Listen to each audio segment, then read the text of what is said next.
Hello students, welcome back. तो आज हम स्टार्ट करने जा रहे हैं क्लास 12 केमिस्ट्री का नया चैप्टर पी ब्लॉक एलिमेंट्स। आप क्लास 11th में पी ब्लॉक एलिमेंट्स में ग्रुप 13 एंड ग्रुप 14 इन दोनों के बारे में पढ़ चुके हैं। क्लास 12 के सिलेबस में आपके ग्रुप 15, 16, 17 एंड 18 ये 4 ग्रुप यहाँ पे डिस्कस किए जाएंगे एक एक करके। उम्मीद है आप ग्रुप 13 एंड ग्रुप 14 के बारे में जानते होंगे, क्लास 11th में अच्छे से पढ़ के आए होंगे। नहीं भी पढ़ के आएंगे तो भी कोई बात नहीं है, क्लास 12 के पॉइंट ऑफ व्यू से 15, 16, 17, 18 केवल ये 4 ग्रुप ही इंपॉर्टेंट है। क्लास 12 बोर्ड एग्जाम्स में केवल इन 4 ग्रुप से ही क्वेश्चंस पूछे जाएंगे। तो पी ब्लॉक एलिमेंट्स होता क्या है, ये सामने आपके पीरियोडिक टेबल मैंने बना दिया है। पीरियोडिक टेबल का लेआउट मैंने बना दिया है। बेसिकली ये लेआउट है, पीरियोडिक टेबल कंप्लीट नहीं है। कंप्लीट कब होता है, जब हम इसमें एलिमेंट्स को भर देते हैं। ठीक है, तो देखिए पीरियोडिक टेबल के लेआउट में आपको साफ साफ दिखाई दे रहा होगा।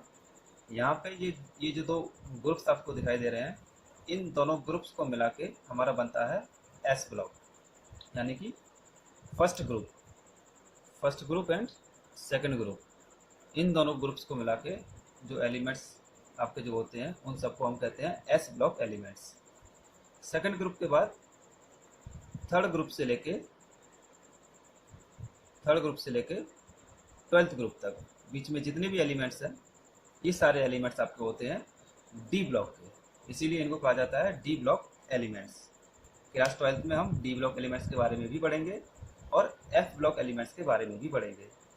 11th क्लास में हम एस ब्लॉक और पी ब्लॉक के 2 ग्रुप्स के बारे में पढ़ के आ चुके हैं।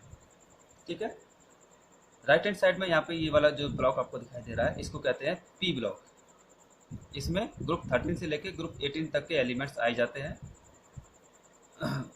और ये ग्रुप्स हमने एस, डी और पी एंड एफ, इस चारों ग्रुप्स को हमने S, D, P and F नाम क्यों दिया, कुछ और नाम क्यों नहीं दिया, ये सारी चीज़ें हम आज की वीडियो में डिस्कस कर लेंगे। इस वीडियो में मैं केवल आपको यहाँ पे इंट्रोडक्शन देने जा रहा हूँ पी ब्लॉक एलिमेंट्स का। आने वाली वीडियोस में हम इस पूरे चैप्टर को कंप्लीट करेंगे। तो चलिए पहले मैं आपको बता देता हूँ कि ये चैप्टर किस तरीके से कंप्लीट किया जाएगा, हमारा पैटर्न क्या रहेगा पढ़ने का। तो ध्यान से देखिएगा। इस चैप्टर में मैं सबसे पहले आपको दूंगा इंट्रोडक्शन। हम लोग पी ब्लॉक एलिमेंट्स के इंट्रोडक्शन के बारे में पढ़ेंगे। इंट्रोडक्शन के बाद ग्रुप 15 हम स्टार्ट करेंगे।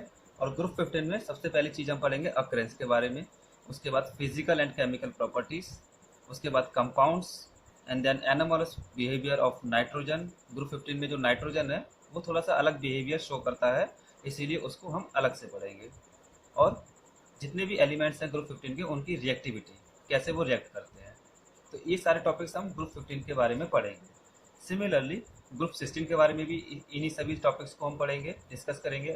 ग्रुप 16 के एलिमेंट्स का अकरेंस कैसा होता है, कहाँ कहाँ पे पाए जाते हैं। ग्रुप 17 के एलिमेंट्स का अकरेंस कैसा होता है, कहाँ कहाँ पे पाए जाते हैं। ग्रुप 18 के एलिमेंट्स का भी अकरेंस कैसे कैसे होता है, ये सारी चीज़ें हम पढ़ेंगे। तो ये जितने भी मेन टॉपिक्स हैं, ये सब हम ग्रुप वाइज यहाँ पे पढ़ेंगे इस चैप्टर में। ओके, तो चलिए स्टार्ट करते हैं इंट्रोडक्शन से। पी ब्लॉक के इंट्रोडक्शन में सबसे पहला पॉइंट आप जान लीजिए कि they are called representative elements. P block के एलिमेंट्स को हम रिप्रेजेंटेटिव एलिमेंट्स भी कहते हैं। रिप्रेजेंटेटिव एलिमेंट्स आप पी ब्लॉक के साथ साथ एस ब्लॉक के एलिमेंट्स को भी कहते हैं। ओके, तो पहला point, they are also called representative elements. Next point, they consist of group 13, 14, 15, 16, 17, 18। जैसा कि अभी थोड़ी देर पहले मैंने आपको बताया, ग्रुप 13 से लेकर ग्रुप 18 तक पी ब्लॉक के एलिमेंट्स कंसिस्ट करते हैं, यानी कि पी ब्लॉक के एलिमेंट्स केवल इन्हीं ग्रुप्स में आपको मिलेंगे। अब इन ग्रुप्स के जितने भी एलिमेंट्स हैं, उनके आउटर मोस्ट ऑर्बिट में 3, 4, 5, 6, 7, 8 इलेक्ट्रॉन्स मिलेंगे रेस्पेक्टिवली का मतलब है 13 ग्रुप के अगर एलिमेंट्स हैं तो आउटर मोस्ट ऑर्बिट में 3 इलेक्ट्रॉन्स मिलेंगे। 14 ग्रुप के एलिमेंट्स अगर हैं तो आउटर मोस्ट ऑर्बिट में 4 इलेक्ट्रॉन्स मिलेंगे। 15 ग्रुप के हैं तो 5 16 ग्रुप के हैं तो 6, 17 के 7, 18 के 8 इलेक्ट्रॉन्स।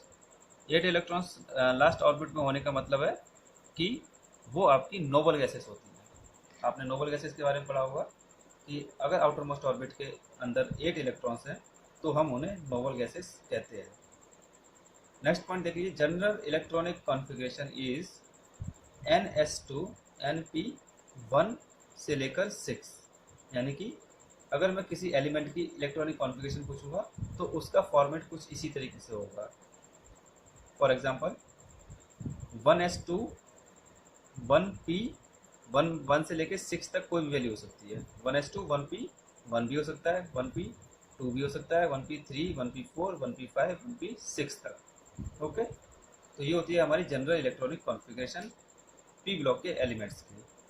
लास्ट पॉइंट है आपका, s orbital of this elements are filled but p orbital is progressively filled. इसका मतलब है कि s ऑर्बिटल्स जितने भी हैं इन एलिमेंट्स के वो कंप्लीटली फिल्ड रहते हैं, उनमें आपके इलेक्ट्रॉन्स कंप्लीटली फिल्ड रहते हैं। कंप्लीटली फिल्ड का मतलब s ऑर्बिटल में 2 इलेक्ट्रॉन्स आते हैं मैक्सिमम और दोनों ही इलेक्ट्रॉन्स उसमें प्रेजेंट रहते हैं, इसीलिए s ऑर्बिटल्स को हमने कहा है कि वो कंप्लीटली फिल्ड रहते हैं। p ऑर्बिटल्स के साथ ऐसा नहीं है। इन एलिमेंट्स के ग्रुप 13 से लेकर 18 के जितनी भी एलिमेंट्स हैं उन एलिमेंट्स के p ऑर्बिटल प्रोग्रेसिवली फिल्ड होते हैं। इसका मतलब एक एक करके उनकी संख्या बढ़ती रहती है आउटर मोस्ट ऑर्बिट में, जैसे कि यहाँ पे अभी हो रहा था, progressively outermost orbit fill होता जा रहा था और लास्ट में जो लास्ट वाला एलिमेंट है उसमें 8 इलेक्ट्रॉन्स आ गए, यानी कि कम्प्लीटली p ऑर्बिटल फिल हो चुका है।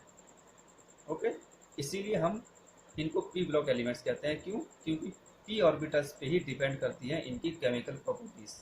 क्यों डिपेंड करती है? क्योंकि p ऑर्बिटल आपका इलेक्ट्रॉन्स में वेरी कर रहा है, कहीं पे कम इलेक्ट्रॉन्स हैं, कहीं पे ज़्यादा इलेक्ट्रॉन्स हैं, इसीलिए हम p ब्लॉक एलिमेंट्स इसको नाम दिया गया है। ऐसे ही आपके d block, s block and f block elements उनको नाम दिया गया है। चलिए, ये थी general introduction p block elements के बारे में। अब नेक्स्ट टॉपिक्स हम अपने अगले वीडियोस में कवर करेंगे। तब तक के लिए आप बुक्स पढ़िए, इंटरनेट से पढ़िए और क्वेश्चंस भी ट्राई कीजिए बोर्ड एग्जाम्स के पॉइंट ऑफ व्यू से। चलिए, मैं वीडियो एंड कर रहा हूँ। Bye bye and take care.